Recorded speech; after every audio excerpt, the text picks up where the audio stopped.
Olá, boa tarde, internautas da TV 247. Eu sou Daiane Santos, estou aqui ao lado do Paulo Moreira Leite para mais uma entrevista. Desta vez vamos tratar sobre economia, um tema fácil, né? Na altura do campeonato, as coisas estão bem mais difíceis e as complexidades também para entender. Então, a gente convidou aqui a Esther Dweck, ela é bem conhecida aqui no meio econômico, né? Ela dá várias palestras e escreve bastante em vários veículos.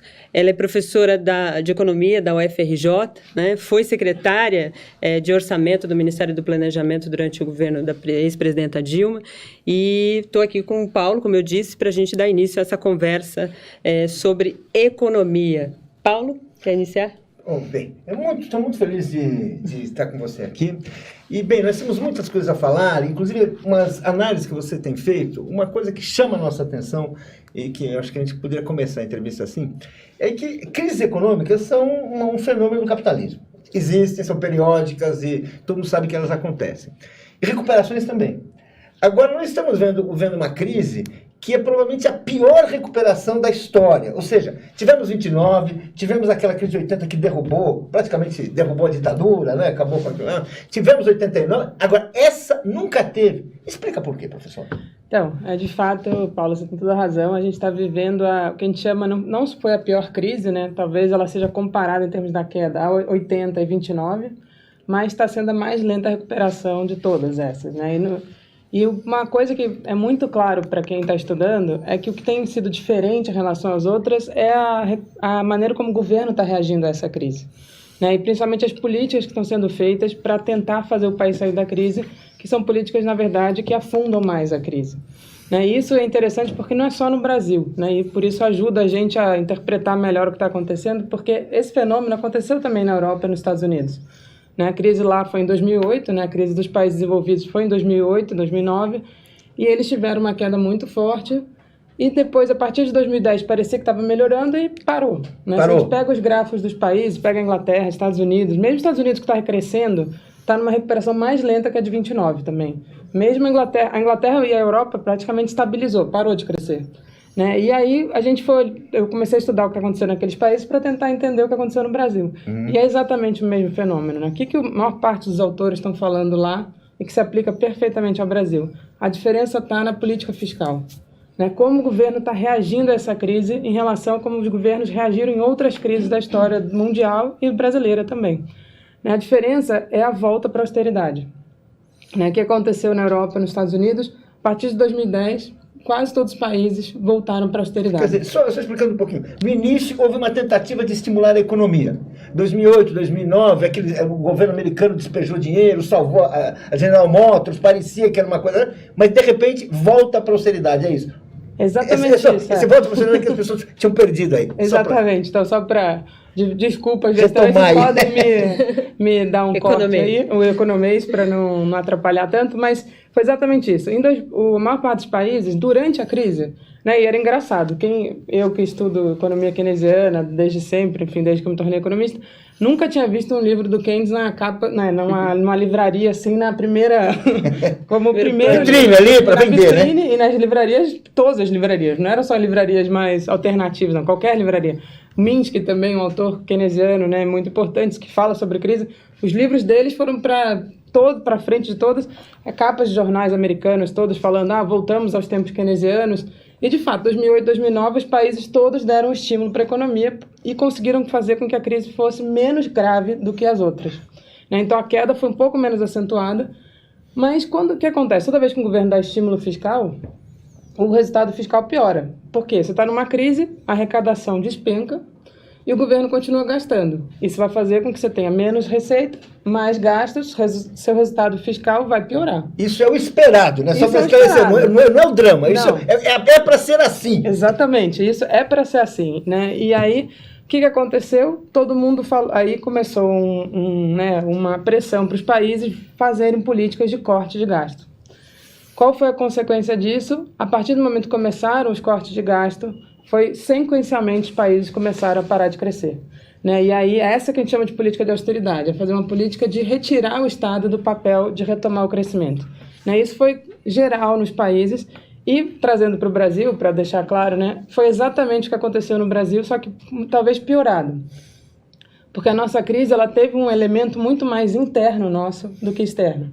Então, a nossa crise ela foi já por justamente fazer uma política extremamente forte de corte de gastos e que depois, infelizmente, foi constitucionalizada no Brasil. A gente sabe que a partir de 2016 foi aprovada uma mudança na Constituição no Brasil em que impõe um teto de gastos que na prática as pessoas chamaram de congelamento, mas não é um congelamento, né? Ela é um teto declinante de gastos. E por que é declinante? Porque se você não pode corrigir pelo crescimento do PIB, apenas pela inflação, significa que se a economia cresce, o gasto não acompanha. Portanto, e, na verdade, vai caindo em percentual do PIB, né? E também a população continua crescendo. E o gasto por habitante, né? Por cidadão no Brasil, o gasto público federal vai também cair por cidadão. E é exatamente o que está acontecendo. E como a gente já tinha alertado isso, né? O que está acontecendo é que a cada ano o governo é obrigado a fazer um corte cada vez maior nos gastos. E isso foi na contramão do resto do mundo.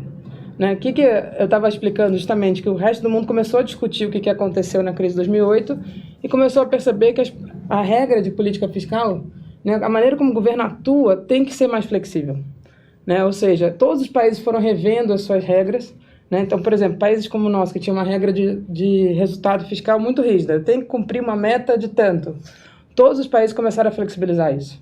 Né? E começaram a falar, não, se a economia está em crise, eu não preciso cumprir a meta. Se a economia ainda está com crescimento lento, eu posso fazer mais estímulos. E os países todos foram, então, mudando as suas regras, porque o que o FMI chama, né? Digamos que o FMI não é nenhum órgão assim muito progressista, né? Caçador, né? Exatamente. O FMI tem um texto bem recente de 2018 chamado A Nova Geração das Regras Fiscais, onde ele mostra justamente que os países têm que ter mais flexibilidade para poder cuidar das situações, ainda mais situações graves de crise.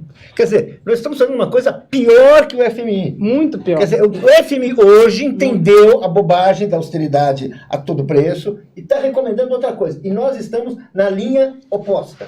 Exatamente. Desculpa, só para sublinhar. Perfeito, exatamente isso. Né, o Brasil, ao contrário, em vez de flexibilizar sua regra e de pensar que era preciso ter mais atuação do Estado, não, o que foi feito no Brasil? Uma regra que proíbe completamente o governo de atuar diante de uma crise. Ao contrário, ele vai fazendo cortes atrás de cortes. Né? E por que o governo tem que atuar? Né? Tudo bem, pode ser que você fale, não, isso é uma visão de uma pessoa que é muito intervencionista, gastadora. Perfeito, exatamente. Né? Que é um pouco a visão que tenta passar sobre isso. Né? Mas é exatamente o oposto disso, né? De certa forma. Porque você está numa situação onde o que está acontecendo com as famílias brasileiras? Né? Só olhar. Né? A maior parte está com medo de perder o emprego, quem tem emprego, ou já perdeu o emprego. Né? A gente está com 13 milhões de desempregados e, na verdade, se a gente olhar o número de pessoas que estão subempregadas ou desalentadas, são pessoas que simplesmente desistiram de procurar emprego, se a gente somar tudo isso, chega a quase 30 milhões de pessoas. Ou pessoas que estão trabalhando menos do que gostariam, ou que desistiram de procurar emprego, por isso não estão desempregadas, mas também não estão empregadas. Então, são quase 30 milhões de pessoas no Brasil, o que significa que essas pessoas não têm capacidade de consumo. Porque elas não vão sair gastando dinheiro numa situação que elas estão super mal. E quem está empregado está com medo de gastar também, porque também tem medo de perder seu emprego, porque sabe que a economia está, como a gente está vendo no Brasil, que é pior, não é nem, a gente estava numa recuperação e embicou de novo para baixo. Né? A gente vinha crescendo 1%, que é nada para quem caiu quase 8%, e esse ano a expectativa é que chegue em meio, ou talvez abaixo de meio, o que é bastante grave. Então as famílias não vão gastar, não adianta esperar que as famílias vão sair consumindo, e o outro lado seriam as empresas. Bom, tudo bem, então as empresas, que é um pouco o que se fala, né? Não, vamos aprovar a reforma da Previdência que os empresários vão sair investindo, e aí eles vão, né, levar a economia. Vão deslanchar a economia. Isso é outra falácia, né? É só olhar o que está acontecendo com a capacidade ociosa das empresas no Brasil. O que é isso? As empresas têm lá sua planta instalada e elas estão usando, em média, 70% da capacidade que elas têm. Esse número é o mais baixo da série histórica recente, que vai desde 2001. Então, desde 2001, a gente não tinha um nível tão baixo de ocupação da capacidade das empresas. Quer dizer, está sobrando muito que as empresas não estão utilizando. Portanto, para começar a investir, ainda tem muito chão. Perfeito, exatamente. Então, não adianta esperar, porque as famílias vão gastar e nem as empresas vão sair investindo. Isso é a maior mentira que existe, é dizer que, aprovando alguma coisa, as empresas vão sair investindo. Isso é totalmente mentiroso. né, totalmente falacioso. E aí, terceiro, tudo bem, seria, não, vamos sair porque a gente vai exportar. Né? O mundo vai puxar a gente, como aconteceu em 2003, 2004. Isso não vai acontecer, né? É só olhar o que está acontecendo no mundo. A gente tem as duas grandes potências em guerra comercial, né, que é os Estados Unidos e a China, que estão em uma grande guerra comercial, né, com preocupações até de gerar, dependendo, em algumas regiões do mundo, uma guerra efetiva, né, não seria entre a China e os Estados Unidos, mas o que está acontecendo com os Estados Unidos e Irã é bastante preocupante. Então, o mundo está nesse ritmo super lento de crescimento em guerra comercial. Então, eles não vão falar assim, ó, vamos agora comprar todos os produtos do Brasil, porque o Brasil é, né, nosso queridinho, a gente está aliado, a gente vai se aliar aos Estados Unidos e com isso vai garantir nosso crescimento. Não. Então, só sobrou um ator econômico capaz de tirar o país da crise, que é o governo. Porque os outros, que é justamente... É o governo brasileiro, né? Que é o governo brasileiro. Não é o Trump? Não, o Trump está mais preocupado lá com né, a população dele do que com a nossa. Né? Não adianta achar que o Trump vai nos salvar. E não vai mesmo, assim, não tem sentido econômico eles nos salvar. Então, o que a gente precisa é da gente mesmo. A gente fez a crise, é uma crise interna, ao contrário da maior parte das crises na história brasileira, que sempre foram crises externas. Que vieram para cá. Que vieram para cá. A gente sempre foi uma crise de problema de falta de dólar. Não é o caso. Né? A gente tem lá... dólar para sobrar, né? Quase 400 bilhões de dólares, que é suficiente para a gente ter um colchão enorme de garantia para problemas externos. É uma questão puramente interna. Só depende da gente sair da crise. Só que se o governo não só amarra as mãos, como faz uma agenda, que não é só austeridade, né? É uma agenda de desmonte absurda que está sendo proposta. Né? E é um desmonte de todo um arcabouço, de todos os instrumentos que a gente tem para um projeto de desenvolvimento econômico. Né? Então, acho que é isso que é mais grave. Além de uma política econômica equivocada, né, e que a gente já teve outros momentos de política econômica equivocada, a gente está tendo um projeto de desmonte dos instrumentos de crescimento e desenvolvimento. Né? E aí de crescimento econômico e distribuição de renda e de desenvolvimento produtivo. Né? Então, agora, esse é o grave. Dentro dessa proposta de desmonte, a Constituição é o principal alvo, né? O governo já disse, por alguns ministros, que o Brasil, o orçamento não cabe dentro da Constituição. Isso é real? É prático dizer que a Constituição é que gera um gasto excessivo? Então, o mais engraçado é que a primeira a dizer isso, ou pelo menos, não tenho certeza, porque eu não lembro, não estava lá ou não tinha idade suficiente para lembrar, foi o Sarney, né, em 88. É jovem mesmo. Eu sou jovem. Eu já era viva, tá? Mas não era economista ainda. Nós todos.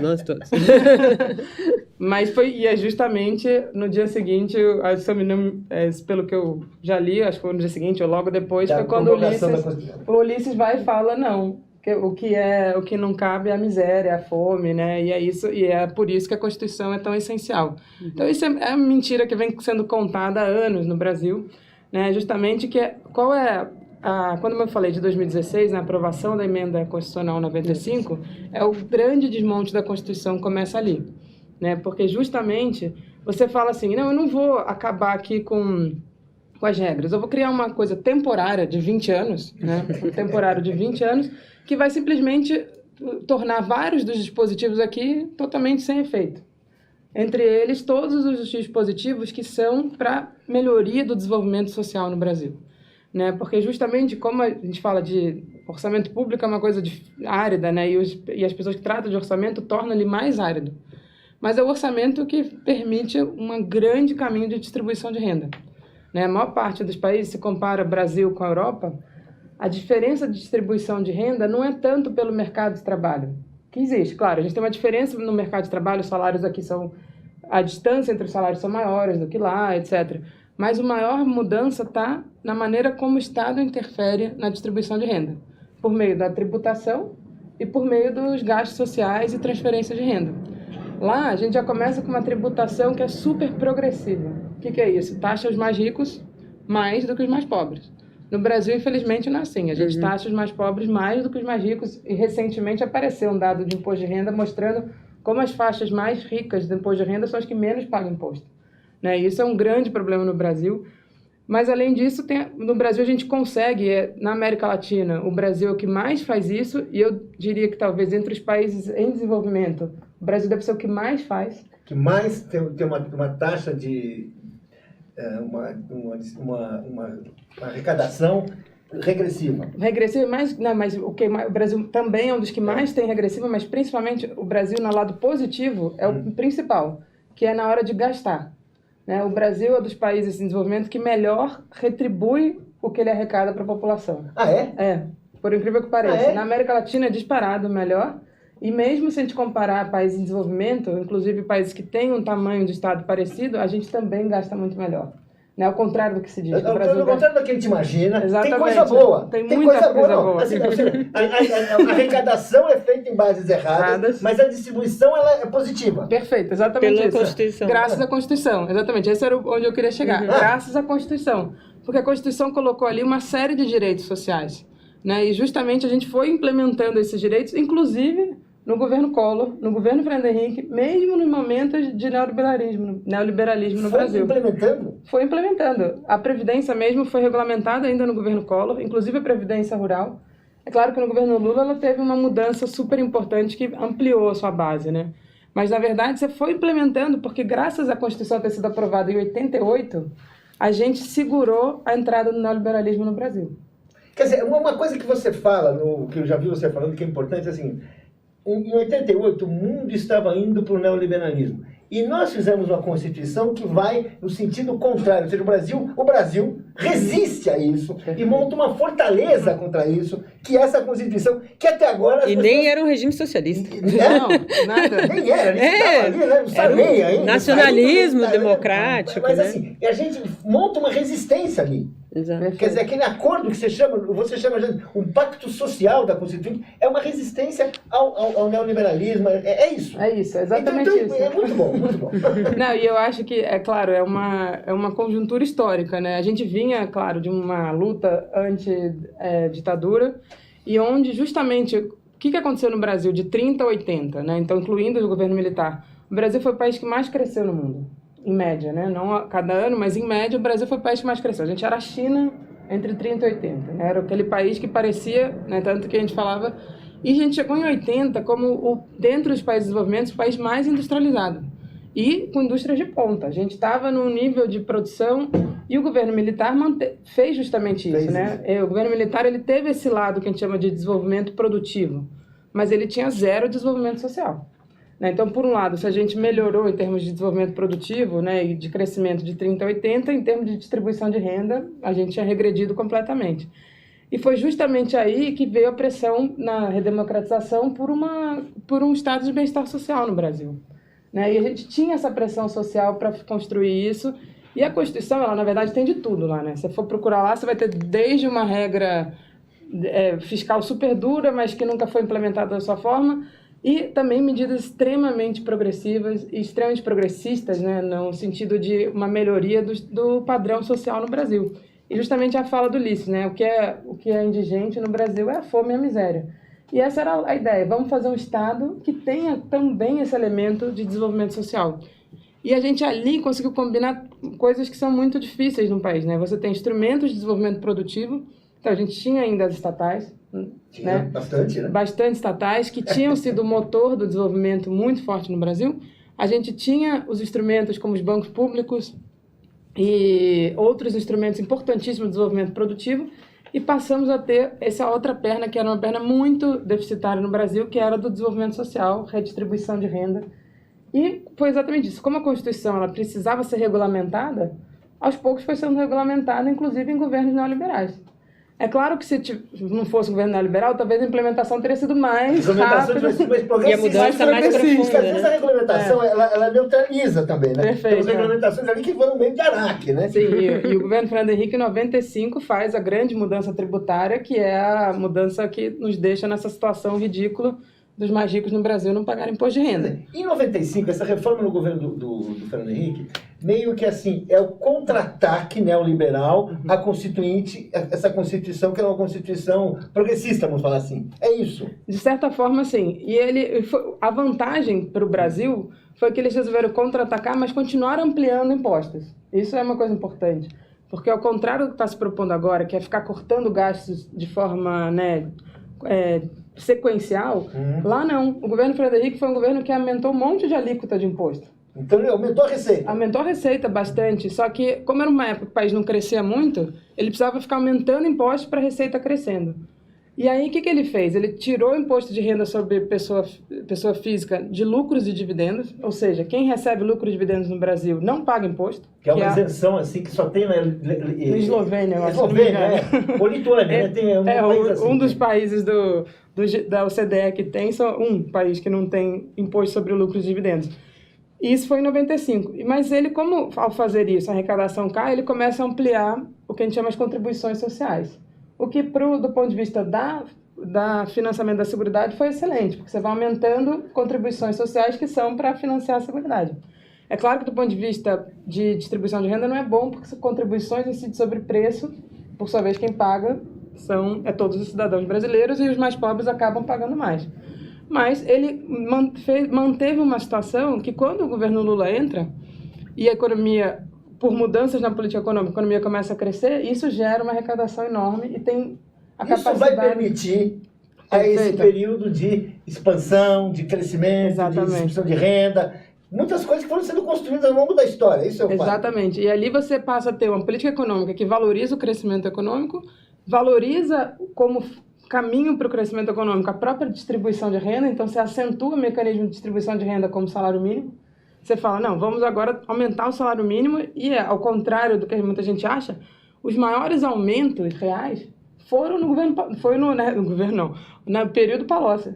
Ah, é? Isso é engraçado. Você teve 2 aumentos grandes, que logo no início do governo Lula, de aumento do salário mínimo, e a partir de 2006 faz-se a regra tácita e se aprova a regra em 2011, que agora o governo Bolsonaro quer acabar, né? Já foi dito isso, que é a de correção real do salário mínimo a todos os anos, né? E aí eu queria só voltar para a coisa do desmonte, porque esse é o grande problema que a gente está vivendo hoje, né? Então, como eu falei, na década de 80 a gente tinha instrumentos de desenvolvimento produtivo que tinham sido criados desde a era Vargas, né? Então tem coisas BNDES, Petrobras, são coisas lá do Vargas. Coisas que somaram o governo militar, legislações importantes como a legislação trabalhista, que também é da era Vargas, né? Que dá uma mediação entre o trabalhador e o empresário. A gente sabe muito bem que entre trabalhador e empresário, uma das pernas é a mais fraca, isso é óbvio, por isso que existe a legislação. E depois a Constituição que vem para dar essa perna que faltava no Brasil, que era essencial e que fez a gente ser um país relativamente rico, porém miserável em termos da população. E era o que faltava, que foi ver pela Constituição. E o que está se destruindo agora é tudo isso, né? E começou pela Constituição, com a emenda constitucional 95, que é uma destruição. Essa própria proposta de reforma da Previdência tem vários elementos ali. Nessa versão agora que foi retirada, melhorou um pouco, mas ainda continua uma série de elementos que vão destruindo a Constituição e essa ideia redistributiva. Mas não para por aí a agenda, né? A agenda inclui, em primeiro lugar, a reforma da Previdência. Em segundo lugar, uma abertura econômica unilateral. O que é isso? Você está com os países no mundo brigando comercialmente. E o Brasil vai falar assim, eu estou aqui aberto, podem vir que eu estou aqui. O que significa isso? Podem vir vender aqui dentro. Portanto, meu parque produtivo vai ser destruído. Vai ser destruída. A gente já está com um parque produtivo bastante... ocioso, né? Ocioso e com problemas, né? E com falta de melhorias tecnológicas recentes, etc.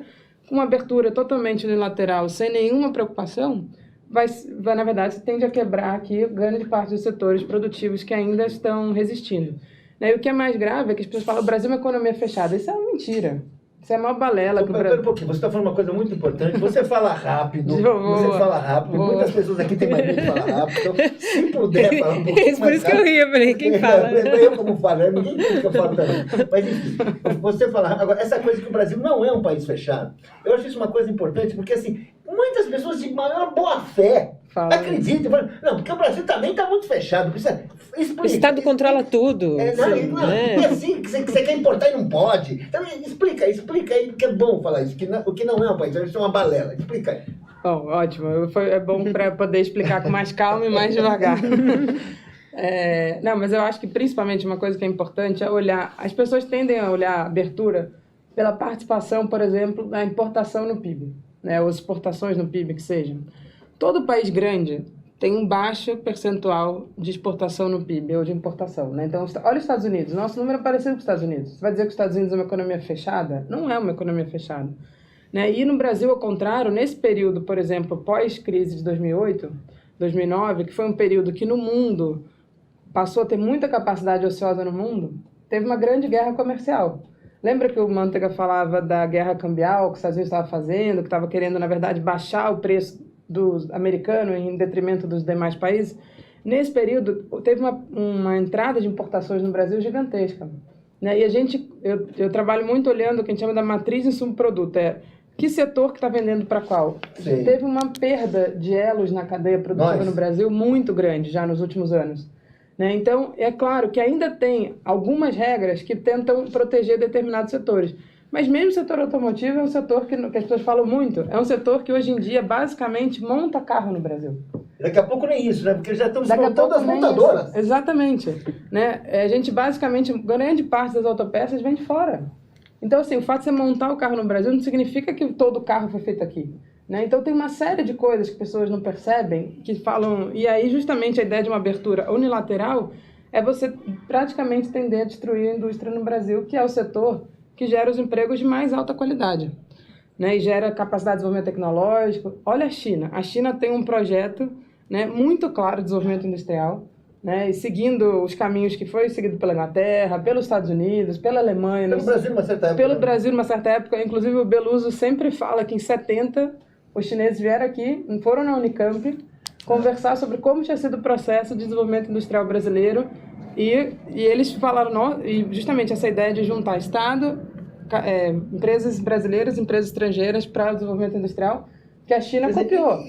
Vamos dizer assim, com toda a modéstia que nos caracteriza, a gente pode dizer que o Brasil, de certa maneira, ajudou, deu uma contribuição.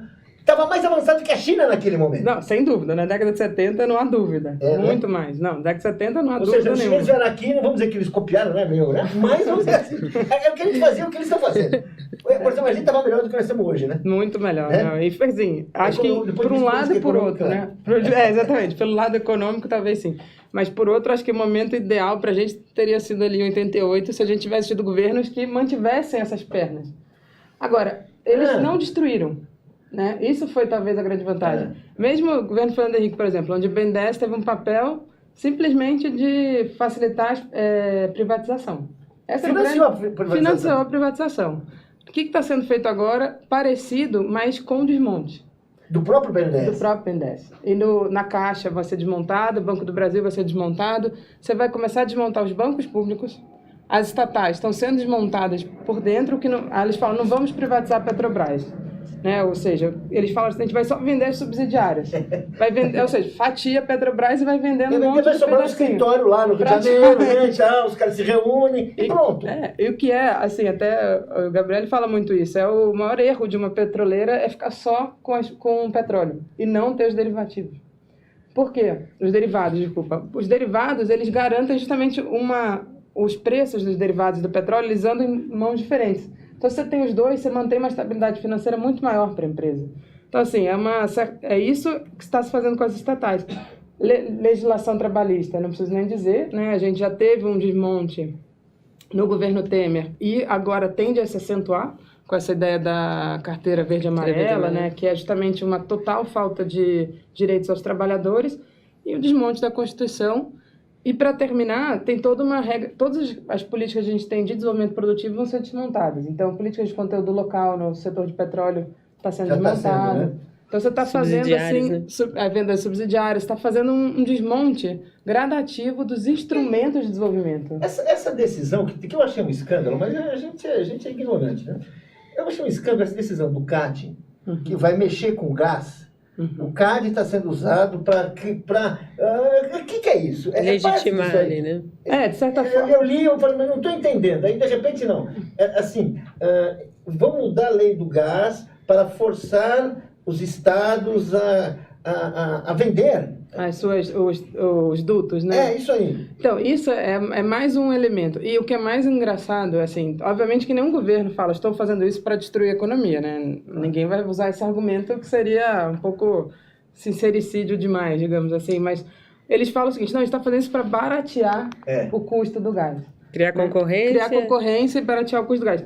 Sendo que, assim, eu não sou tão, não confesso, não sou especialista no assunto, mas até onde eu sei, você não vai ter 5 dutos passando no mesmo lugar. Você escolher qual que você vai comprar, né? Para ter concorrência, né? Para ter concorrência. Até onde eu sei, você tem um certo grau de você vai precisar regular esse setor se você abrir ele para privatizar. Então, essa ideia de uma concorrência que vai baratear o custo do gás é a maior besteira. Então, assim, você usa isso como, na verdade, uma forma de desmontar uma empresa para, no final, você, na verdade, dar o dinheiro para quem comprar a empresa.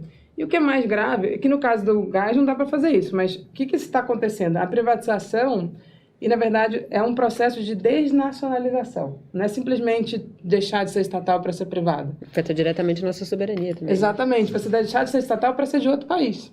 E talvez o caso mais emblemático, é óbvio, é o da Embraer. Né? Porque justamente ali a Embraer era talvez o modelo ideal de desenvolvimento produtivo e tecnológico.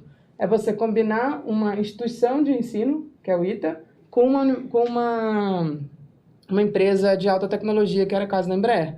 Então você tinha pessoas sendo formadas para trabalhar ali e gerando desenvolvimento produtivo, e o Brasil virou um player relevante, né? Um ator relevante no mercado de aviões.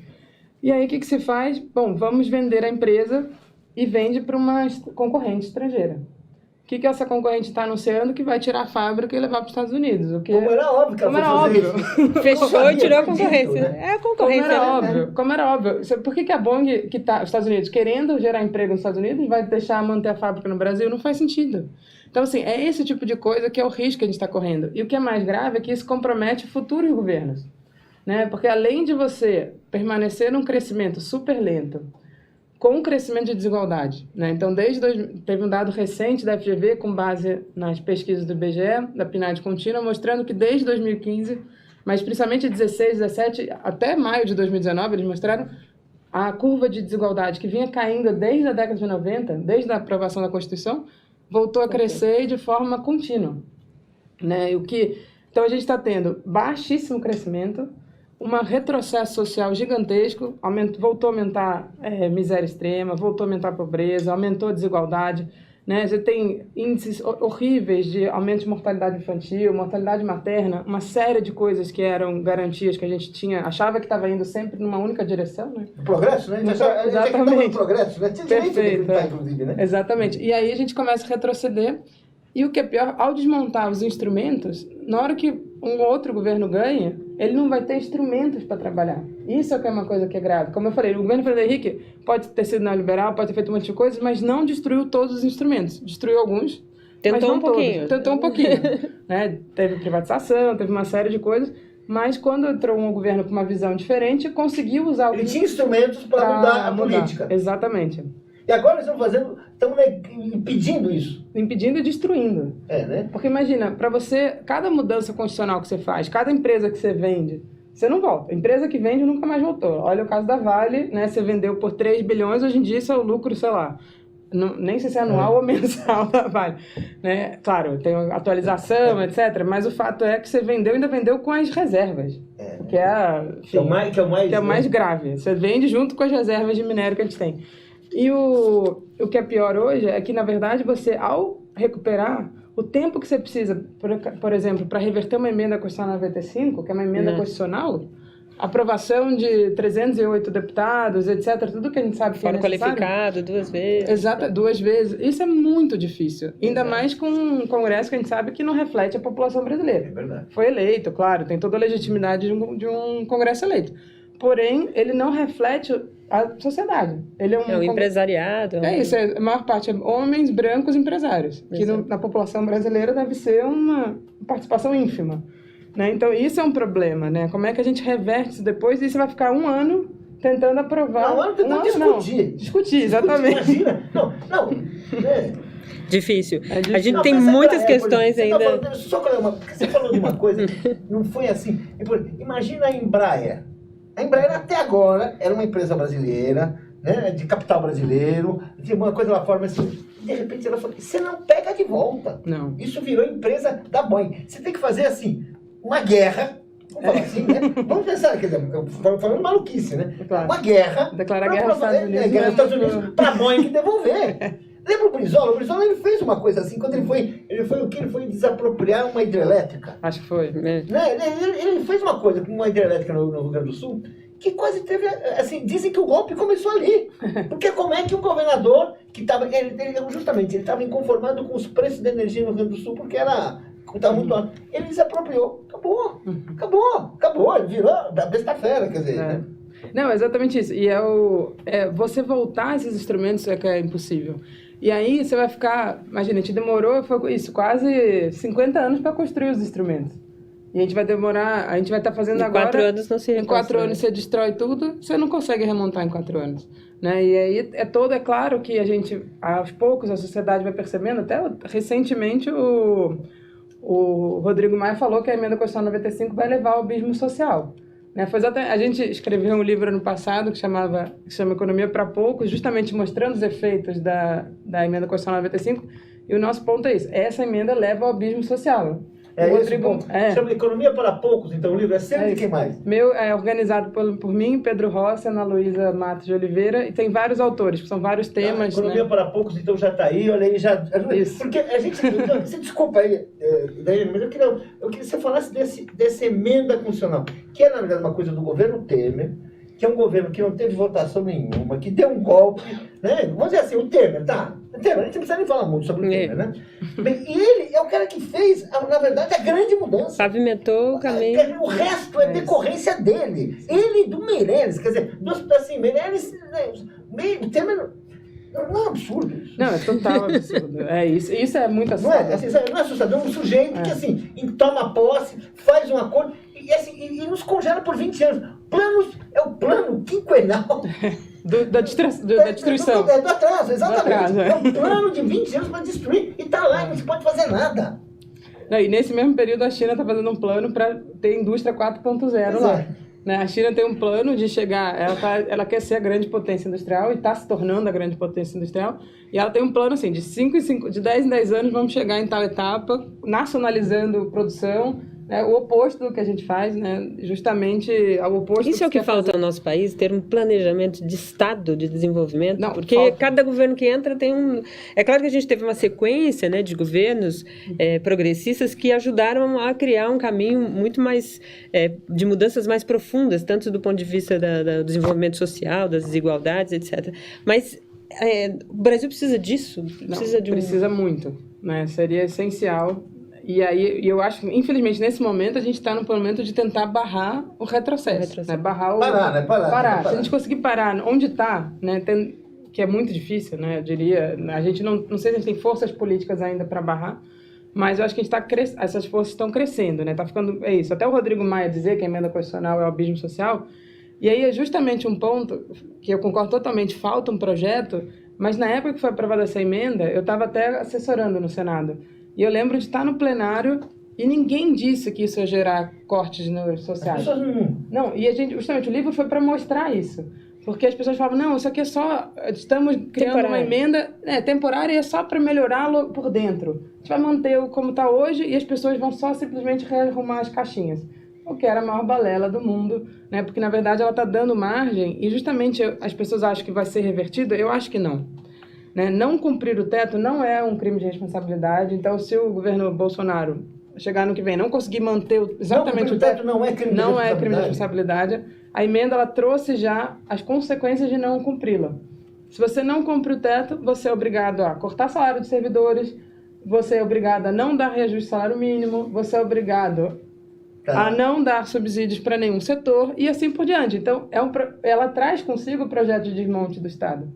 E ela dá margem... É uma Constituição, na verdade, isso aí. É uma nova Constituição. Disfarçada. É isso, justamente a destruição da Constituição por meio de uma coisa, que foi feita nas disposições transitórias da Constituição, que era para ter existido lá no início da Constituição, o ato das disposições transitórias era para durar até ser regulamentado. Agora você usa esse instrumento para fazer a nova Constituição sem, na verdade, fazer uma discussão de Constituição. E ninguém tinha coragem de dizer que isso ia ser. O Eunício, que foi o relator no Senado, ele dizia, não tem nenhum corte de saúde e educação. Isso é a maior mentira. Só foi uma emenda constitucional, uma regra fiscal, você poderia mudar a LRF, que é a Lei de Responsabilidade Fiscal, que é uma lei complementar, não é mudança constitucional, Poderia botar lá um teto de gasto, a maluquice que você quisesse, que não existe no resto do mundo, tudo bem. Não, foi feita a Constituição. Por quê? Para poder mexer nos mínimos constitucionais de saúde e educação. Então, junto com a emenda constitucional, não só vem essa passo a passo, caso você não cumpra, como vem também uma mudança no quanto você vai gastar no mínimo com saúde e educação. Mexeu nisso? Mexeu nisso. Até 2016, valia um determinado percentual da arrecadação. Então, era 18% da receita líquida de impostos para a educação e 15% da receita corrente líquida, que são dois termos diferentes, mas coisas semelhantes, para a saúde. A partir de 2017, 18, é só corrigido pela inflação. Significa que saúde e educação não tem mais aumentos reais. Você corrige apenas pela inflação. E aí, o que já está tendo... Essa coisa da mortalidade infantil ter aumentado, de você ter aumento de doenças que estavam extintas no Brasil, é fruto disso. Né? Por quê? E é muito claro. O que acontece com a saúde? Até 2018, o governo federal... 70% do governo que o governo federal gasta com saúde é repasse para os estados e municípios. Né? E aí vinha assim, olha, isso aqui eu estou repassando para atenção básica, isso aqui é para vacina, isso aqui é para média complexidade, que são os tratamentos mais médios, isso aqui é para alta complexidade. Então, o valor que é para cada coisa, totalmente definido. E vinha lá a parte de atenção básica e vacinas pré-definida para o Estado, então ele era obrigado a gastar aquilo com atenção básica e vacina e coisas que fazem prevenção. O que aconteceu a partir de 18, quando começou a faltar dinheiro, o governo revogou essas medidas, que eram normas do Ministério da Saúde, e passa o dinheiro para os estados e fala, você gasta esse pouco que eu te dei com o que você quiser. O problema é seu. O problema é seu. O que os estados são obrigados a fazer? Primeiro, a pagar os hospitais que prestam serviço de alta complexidade. Não sei se as pessoas sabem, mas a oncologia no Brasil, o tratamento de câncer, 95% é público. 95% das pessoas que são tratadas de câncer no Brasil fazem pelo sistema público, não pelo sistema privado. Porque é caríssimo, né? Porque é caríssimo. E aí, isso muitas vezes é prestado por uma empresa privada. E o SUS paga essa empresa. Então, o Estado, na hora que recebe dinheiro, ele primeiro paga isso, porque ele não tem como deixar de pagar. Senão o hospital deixa de prestar o serviço. O que faz? Subfinancia a atenção básica e vacina. E aí volta a ter sarampo, volta a ter um monte de diarreia, difteria, criança morrendo. O jogador tá com cachumba, né? O jogador da seleção com cachumba. Então, assim, isso, as pessoas acham que é um problema da crise econômica. Não, isso é um problema da maneira como a gente está enfrentando a crise e fazendo essa mudança constitucional absurda. Que é isso que eu falei, você não mexeu nada em cima, em princípio, mas essa emenda te proíbe de cumprir as coisas que estão em cima, que são todos os direitos sociais. Então, aos poucos, a gente está desmontando os direitos sociais, desmontando a estrutura econômica e, enfim, infelizmente, caminhando para um... Você fala numa coisa, numa apresentação sua, você fala uma corrida para o fundo do poço. Perfeito. Que é bacana. Você fala corrida para o fundo, eu estou no fundo do poço, porque dramatiza um pouco. Que é assim, você corta investimento. Quando você corta investimento, você reduz a demanda privada.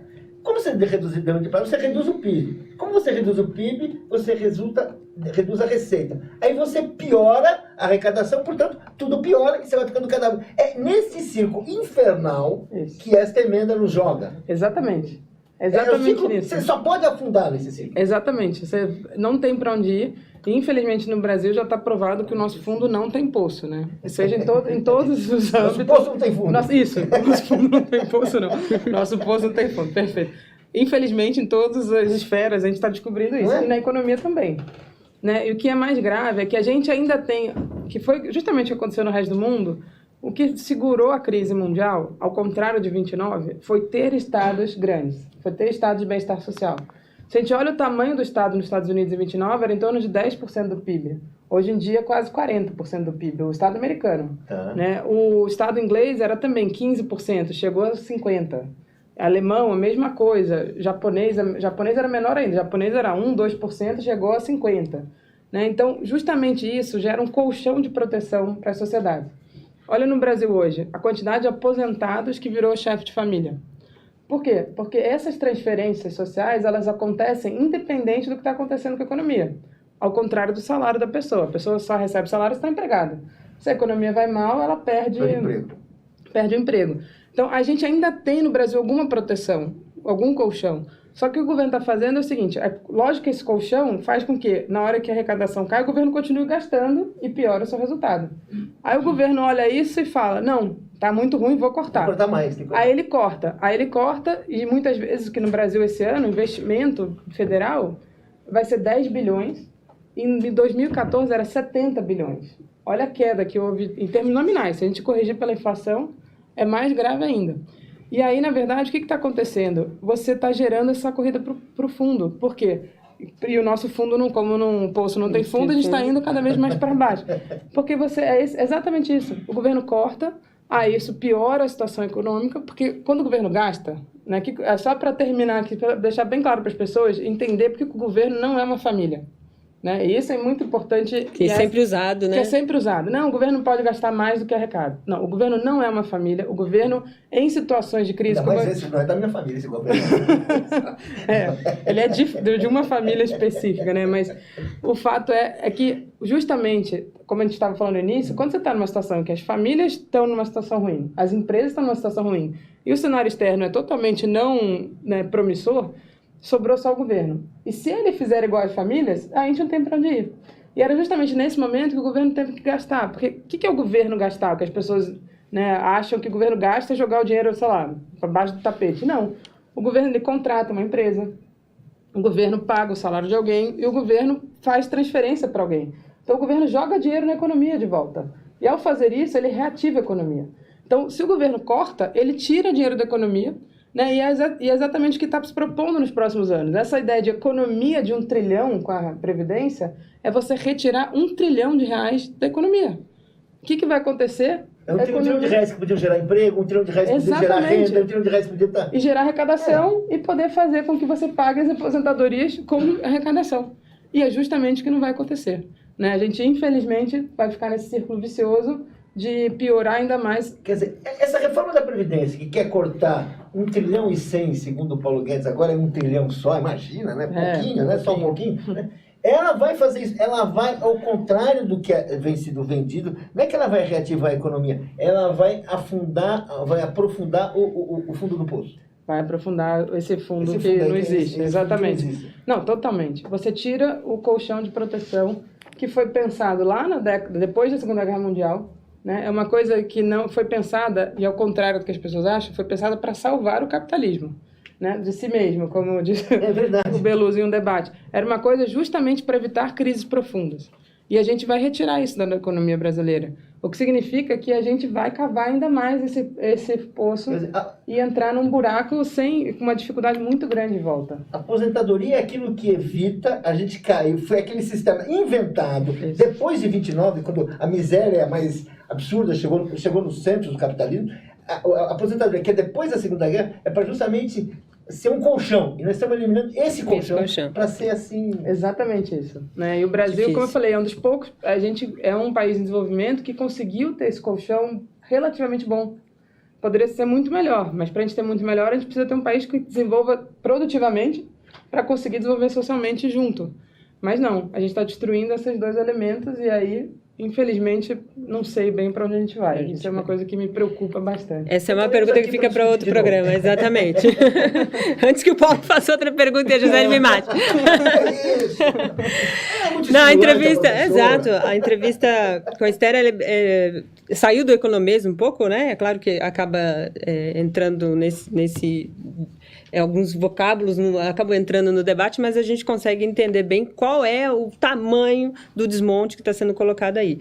A gente já está no aguardo aqui com a Estação Sabiá, com a Regina Zappa, que vai entrevistar o jornalista Franklin Martins, então também uma ótima entrevista. Fiquem aí no ar, tá bom? Obrigada, gente. Eu não consegui ler aqui as perguntas, mas fica aqui o convite aberto para a Esther. Obrigada, Esther. Obrigada a todos. Até mais. Muito obrigada.